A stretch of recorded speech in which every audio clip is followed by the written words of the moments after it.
دنیا کی سب سے بڑی اور سب سے لمبی سیر اور سب سے کم ٹائم میں ہونے والی یہ سیر جسے معراج کہا جاتا ہے، یہ ایسی سیر ہے جو آج تک کسی نے نہیں کی ہے اور نہ ہی کوئی کر سکے گا۔ یہ سیر ہمارے نبی صلی اللہ علیہ وسلم کو اللہ تعالی نے اس وقت کرائی تھی جب آپ پریشانی اور بہت زیادہ غمگینی کی حالت میں تھے۔ پہلے تو لوگوں نے آپ صلی اللہ علیہ وسلم کا بائیکاٹ کیا اور آپ کے قریبی لوگ، آپ کے چچا ابو طالب اور حضرت خدیجہ رضی اللہ تعالیٰ عنہ کا انتقال، اور طائف کا واقعہ تو آپ نے سنا ہوگا جس میں آپ صلی اللہ علیہ وسلم کو اتنے پتھر مارے گئے تھے کہ آپ خون سے لہو لہان ہو گئے تھے، اور مکہ والوں نے آپ کو ملک بدر بھی کر دیا تھا۔ مکہ کے اندر آپ کی سٹیزن شپ ختم کر دی تھی، آپ دوسروں کے گھر میں رہ کر اپنا وقت گزار رہے تھے۔ ایسے مشکل ترین حالات میں اللہ تعالیٰ نے انعام کے لیے اور ہمارے نبی کو تسلی دینے کے لیے اپنے پاس بلایا۔ اسی کو واقعہ معراج کہا جاتا ہے۔ معراج کی رات وہ رات ہے کہ جس میں آپ صلی اللہ علیہ وسلم کو نماز جیسی عظیم دولت دی گئی تھی اور پوری امت پر 5 وقت کی نماز فرض کی گئی تھی، اور یہی وہ رات ہے کہ آپ صلی اللہ علیہ وسلم کو 7 آسمان کی سیر کرائی گئی تھی، اور آپ صلی اللہ علیہ وسلم نے تمام نبیوں کی امامت کی تھی۔ آپ صلی اللہ علیہ وسلم نے اللہ تعالیٰ سے بات بھی اسی دن فرمائی تھی۔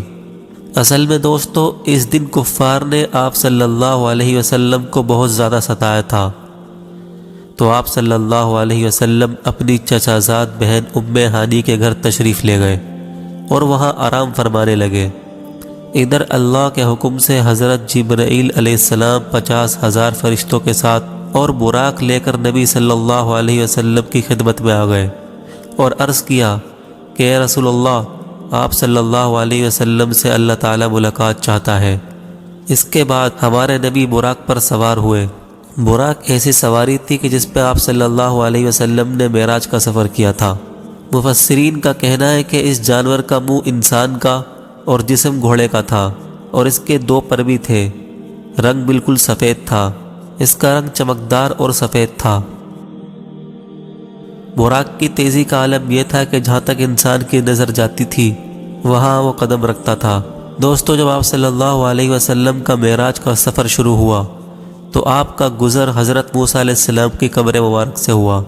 آپ صلی اللہ علیہ وسلم نے دیکھا کہ وہ اپنی قبر مبارک میں کھڑے ہو کر نماز ادا کر رہے تھے، اور تمام نبی ہمارے نبی صلی اللہ علیہ وسلم کے استقبال کے لیے کھڑے تھے۔ جب یہ قافلہ بیت المقدس یعنی مسجد اقصیٰ پہنچا تو وہاں کا ایک دروازہ جسے باب محمد کہا جاتا ہے، آپ صلی اللہ علیہ وسلم کے استقبال کے لیے کھلا ہوا تھا۔ جبریل علیہ السلام نے اپنی انگلی سے دروازے کے قریب موجود ایک پتھر میں سوراخ کیا اور براق کو اس پتھر سے باندھ دیا۔ پھر آپ صلی اللہ علیہ وسلم نے تمام نبیوں اور رسولوں کی امامت فرمائی، یعنی ان کو نماز پڑھائی۔ پھر آپ صلی اللہ علیہ وسلم آسمان کی طرف روانہ ہو گئے۔ پہلے آسمان پر پہنچ کر آپ صلی اللہ علیہ وسلم نے دستک دی اور وہاں پر آپ کا استقبال کیا گیا۔ اسی طریقے سے 7 آسمان کی سیر ہوئی اور آپ کا 7 آسمانوں پر استقبال کیا گیا۔ پہلے آسمان پر آپ صلی اللہ علیہ وسلم کی ملاقات حضرت آدم علیہ السلام سے ہوئی اور ان سے سلام و دعا ہوئی۔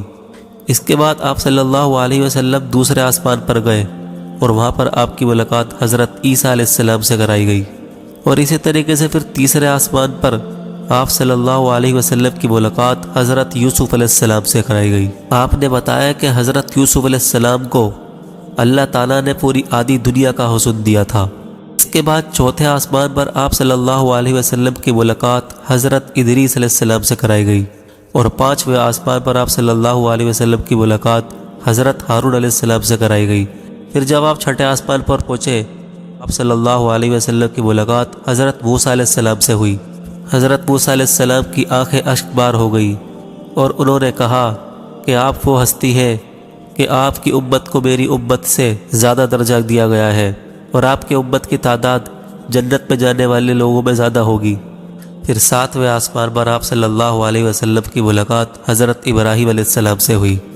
پھر آپ صلی اللہ علیہ وسلم جبریل امین کے ساتھ سدرۃ المنتہا تک پہنچے، اور یہاں پر نبی صلی اللہ علیہ وسلم اور اللہ تعالیٰ کی ملاقات ہوئی۔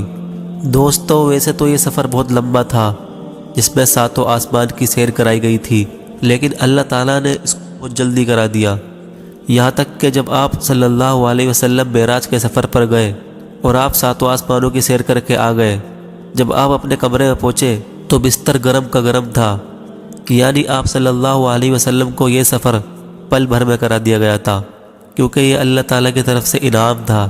لوگوں نے آپ پر اعتراض بھی کیا کہ اتنے جلدی مسجد اقصیٰ اور وہاں سے ساتوں آسمانوں کی سیر کیسے ہو سکتی ہے۔ لوگوں نے آپ کو جانچنے کے لیے آپ سے سوال کیا کہ بتاؤ مسجد اقصیٰ میں کتنے دروازے اور کتنی کھڑکیاں ہیں۔ آپ نے ان کا ایک دم ٹھیک جواب دیا، جسے سن کر لوگ حیران اور دنگ رہ گئے۔ اسی طرح کی ویڈیوز کو دیکھنے کے لیے ہمارے چینل کو سبسکرائب کر دیں اور ویڈیو کو لائک کر دیں۔